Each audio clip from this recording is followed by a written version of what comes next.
పడుతుందండి. ఇడ్లీలో 2 చెంచాల ఉప్పు తగ్గించు లక్ష్మి.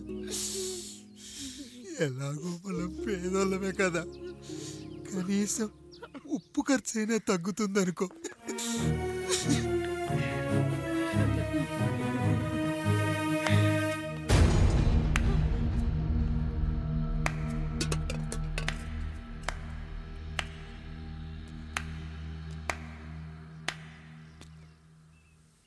పప్పు రుబ్బుతున్నావా పెదరాయుడు?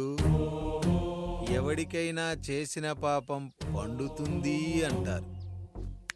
నీకు మాత్రం అదిగో అలా పిండయింది. అరే రే రే రే రే, చేతి నిండా భార్యలు, ఇంటి నిండా బంధువులు, బీరువా నిండా డబ్బులు, ఊరి నిండా జనాలు. ఏరి ఎక్కడ? ఇంటర్వెల్ ముందు ఇంటర్ చదివే కుర్రాడు ఏదో ఆవేశంగా డైలాగులు చెప్పాడు, సెకండ్ హాఫ్ కు మర్చిపోతాడు అనుకున్నావు కదూ? మర్చిపోవడానికి నువ్వు నాకు ఇచ్చింది అప్పు కాదు, ద్రోహం. అమ్మ వచ్చిన ప్రతిసారి అడిగేవాన్ని, అమ్మా నాన్నెక్కడా అని. నీ గురించి తెలిసాక నీ ముందుకొచ్చా, నీ బ్రతుకుని ఇక్కడి దాకా తీసుకొచ్చా. పిక్చర్ అభి బాకీ హే మేరా పితాజీ. నిన్నిలాగే వదిలేస్తే ఈ ఆండ్రాయిడ్ తో వదలవు. సామ్సంగ్లు, హెచ్టీసీలు, లెనోవాలు అంటూ కనిపారేస్తూ మా అమ్మ లాంటోళ్ళ కోసం తిరుగుతూనే ఉంటావు.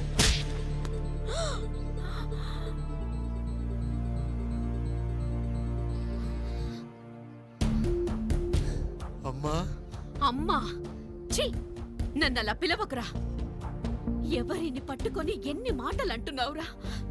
రాయికి వరమిచ్చిన రాముడు దేవుడైతే, ద్రౌపదికి చీరిచ్చిన కృష్ణుడు దేవుడైతే, నాకు బిడ్డనిచ్చిన ఆయన కూడా దేవుడేరా. ఏంటి, ఇలానే వదిలేస్తే బిడ్డల్ని కంటూ వెళ్తాడా? అసలు ఆయన కంటూ సొంతంగా ఒక్క బిడ్డ కూడా లేడు.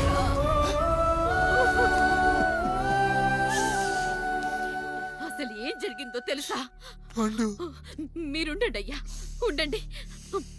మొదటి భార్యని చేసుకున్నాక పిల్లలు పుట్టలేదని రెండో పెళ్లి చేసుకున్నారు. ఆవిడకి పుట్టలేదు. మూడోసారైనా తగులుతుందనుకున్నాం, తనకే పుట్టలేదు. పిల్లల కోసం పెళ్ళాలని మార్చాడే కాని వాళ్ళని వదిలేయలేదురా. అదిరా మా పెద్దయ్య మనసు.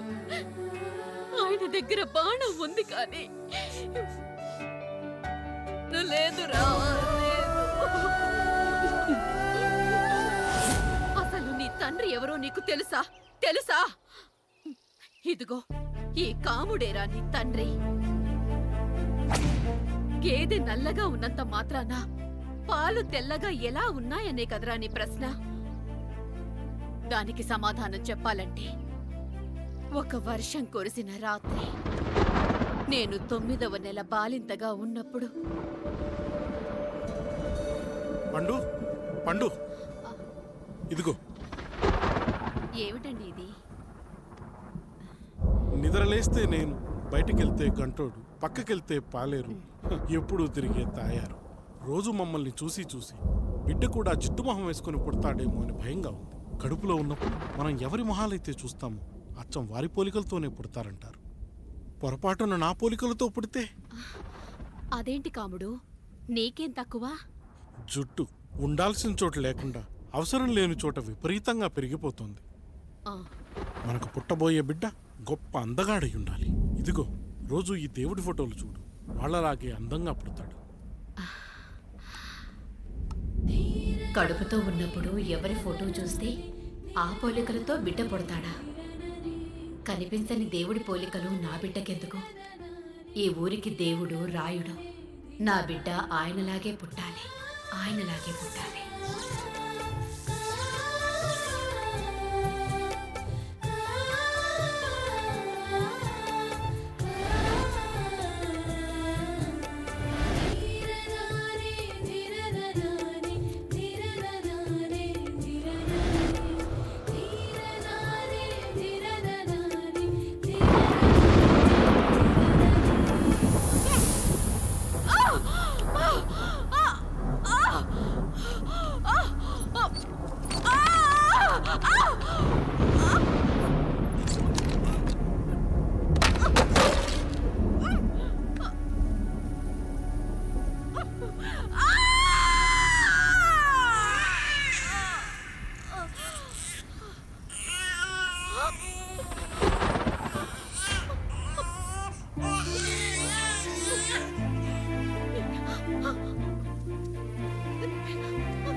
ఏంటి పండు ఇలా వచ్చావు?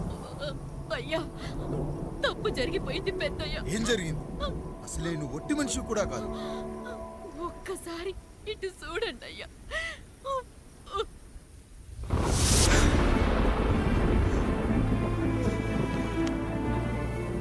వీడేంటి అచ్చం నాలా ఉన్నాడు? అసలేంటి? ఎందుకు ఇలా జరిగింది? నువ్వు ఎప్పుడైనా చీకట్లో పంపు సైడ్ దగ్గరికి వచ్చావా? మరి అమలాపురంలో శివాలయం దగ్గర రత్నాలు నీకేమైనా అమ్మవుతుందా? లేదు. పిఠాపురంలో పద్మ, రామాపురంలో లక్ష్మి, కాకినాడలో సుజాత. అయ్యో దేవుడా, అయ్యా, అసలు ఇదంతా ఎలా జరిగింది పండు? అయ్యా, ఇదంతా కాముడి వల్లే అయ్యా, కాముడి వల్లే. కాముడా? కాముడు కుటుంబానికి నాకు ఏం గుర్తు రావట్లేదే. ఎన్నని గుర్తు పెట్టుకోగలను నేను మాత్రం. అయ్యా, అది కాదయ్యా.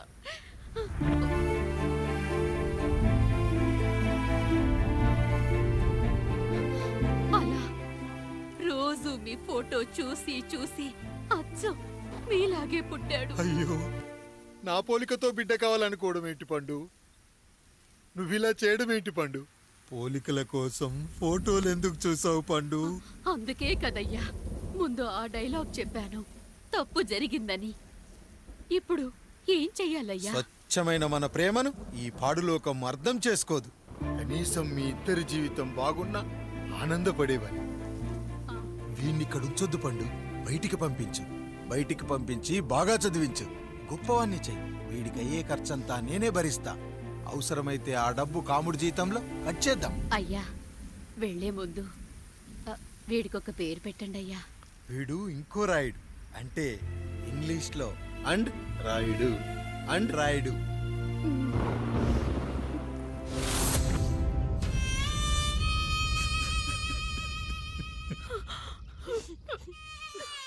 ఇది రా నీ కథ, నా గతం. నిన్ను చదివించడం కోసం ఆయన మీ నాన్న జీతంలోంచి నెలకి 3,000, 4,000 కోసేసిచ్చేవారు. అప్పుడు ఆయన పడిన బాధ పగవాడు కూడా పడకూడదు. చూసావారా, దేవుడు లాంటి పెద్దయ్యని అనవసరంగా అనుమానించు ఎంత పెద్ద తప్పు చేశావో అర్థమైందా? ఒకడు నిమ్మకాయ పెట్టి పసుపు వేసి ఉప్పు కలిపి పులిహోర చేయొచ్చు, కానీ ఆ పులిహోర ఎప్పటికీ దేవుడి ప్రసాదం. నువ్వు ఆ దేవుడి ప్రసాదాన్ని, ఇక ఆయనే మీ నాన్న. చూసావా అమ్మా, ఈ రోజు నుంచి నాకు 3 అమ్మలు, 2 నాన్నలు. నీకు మాత్రం ఒక్కడే భర్త, నాన్నకు మాత్రం ఒక్కటే భార్య. మా నాయనే. అయ్యా, బిడ్డను ఒక్కసారి ఎత్తుకొని తిప్పండి అయ్యా. బాబు, నాన్నా,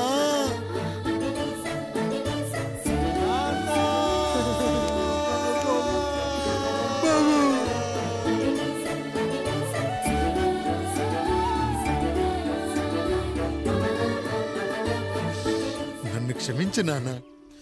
ఇప్పటికైనా నిజం అర్థం చేసుకున్నావు. అది నాకు చాలురా, చాలు. చాలదు నాన్న. నిన్ను ఏలెత్తి చూపిన జనంతో చెయ్యెత్తి దండం పెట్టించాలి. అన్నయ్య కంటే ఆస్తి ముఖ్యమనుకున్న మన కుటుంబానికి గుణపాఠం నేర్పించాలి.